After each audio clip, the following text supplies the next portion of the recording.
No programa Na Ordem do Dia de hoje, vamos falar sobre como aplicar a neurolinguística dentro da sala de aula. E para falar desse assunto, convidamos o psicólogo, escritor e coach André Pérsia. Tudo bom, André? Tudo bom, prazer estar aqui com vocês. Prazer é nosso. André, explica para o pessoal de casa o que é a programação neurolinguística. Programação Neurolinguística, ou PNL, é o estudo da estrutura da experiência subjetiva, ou seja, o que nós estamos fazendo dentro de nós.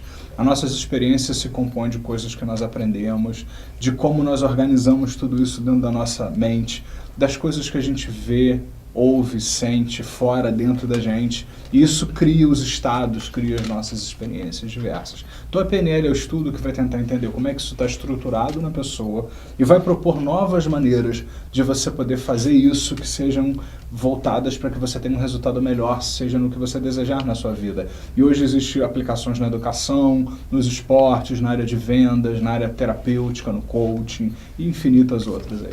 Como o nosso público principal são os educadores, como que os professores podem utilizar a programação neurolinguística dentro da sala de aula? Na verdade, a PNL ela pode ser utilizada em sala de aula e deve ser utilizada. Por quê? Primeiro, percebendo como é que estão estruturadas as crianças, os jovens, adolescentes, até adultos também, porque é professores para todo mundo, né? E usar conceitos para que as pessoas possam explorar possibilidades. Porque uma das coisas que a gente mais vê é que cada professor tem um mapa a respeito da realidade. O que é mapa? É um conceito da PNL, é uma representação da realidade. Eu, você, cada uma das pessoas aqui, tem uma forma de representar a realidade em si. Então, alguns gostam mais de ver coisas, outros gostam mais de ouvir e falam de uma maneira mais articulada, outros gostam de gerar experiências e tal. Então, muitas vezes, o professor, ele impõe o seu mapa para o aluno. Um professor muito visual, por exemplo, ele vai colocar muito PowerPoint, vai escrever muito, vai dar muitos textos. E algumas pessoas têm uma predominância mais auditiva. Essas pessoas gostam de aulas faladas, outros são mais sinestésicos, gostam de experiências e tal. Então, na verdade, a PNL nos chama atenção para que a gente possa conhecer como é que são os alunos e se comunicar de uma forma que funciona para todo mundo. Então, eu acho que o professor hoje hoje tem vários livros disponíveis, cursos de formação em PNL, como o Practitioner em PNL, que eu ministro, outras pessoas ministram também, onde você vai conhecer como é que funciona tudo isso dentro das pessoas e como nós podemos usar isso para que as pessoas possam usar mais o seu potencial. Porque o aluno ele acaba se desenvolvendo mais a partir do momento em que ele é estimulado pelo professor com referência na PNL. E na sua opinião, por que os professores ainda têm medo de ousar, de buscar coisas novas, né, como por exemplo a PNL, e acabam ficando naquela aula tradicional? Porque existe uma tendência no ser humano de repetir aquilo que está lá funcionando. A pessoa diz, mas não está funcionando, a aula não é tão boa, mas está funcionando para ele. Então nós tendemos muitas vezes a repetir aquela pessoa que fuma, mesmo sabendo que cada cigarro tem 4.700 substâncias tóxicas, ela sabe disso, ela continua repetindo aquilo. Então existe uma tendência no ser humano de repetir padrões. As pessoas têm medo do novo. E a PNL é muito nova. A PNL tem 40, 42 anos de idade. Isso não é nada comparado a teorias educacionais e psicológicas que estão aí há muito tempo.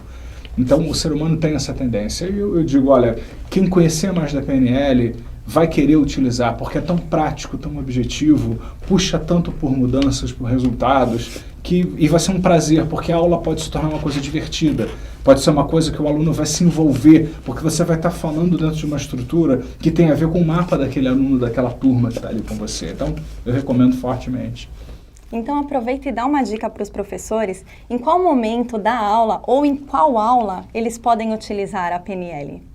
Olha, na verdade em todas as aulas, em todos os momentos. Mas o que eu acho que é mais importante, né? Assim, bem prático, é aquela coisa que eu falei das pessoas que são auditivas, visuais e sinestésicas.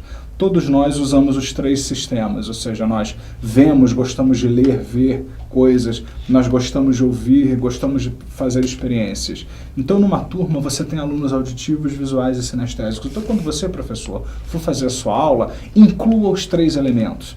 Eu, por exemplo, sou predominantemente auditivo, visual, mas eu modulo a minha voz na hora que eu dou palestras. Eu gero experiências para que as pessoas possam sentir coisas. Então, eu recomendo que é uma coisa básica, rápida, fácil. Quando você for preparar a sua aula, não fique só no PowerPoint, texto e tal, ou então fala e não mostra nada, ou então experiência, o aluno não sabe como amarrar todas aquelas coisas.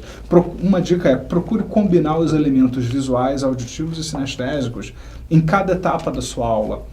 Né? E você vai ver que você vai ter a turma como um todo, porque não só você vai falar a linguagem de todos, como você também vai estimular as pessoas que são predominantemente um ou outro a usar todos os sistemas representacionais. Só isso já vai trazer uma grande mudança aí para as aulas como um todo. Uma pequena dica, e eu também queria convidar todos, eu tenho um canal de vídeos no YouTube que se chama TV Ressignificando. É só encontrar lá André Persson TV Ressignificando. Tem mais de 600 vídeos sobre PNL aplicado a N coisas, inclusive vídeos sobre PNL e educação. E eu queria convidar todos para irem lá dar uma espiadinha e assistir as técnicas, as teorias, tudo que está lá colocado no canal. Claro, fica aí a dica então. Okay. André, muito obrigado pela sua entrevista. Obrigado a vocês pelo convite. Na Ordem do Dia fica por aqui. Até o próximo programa.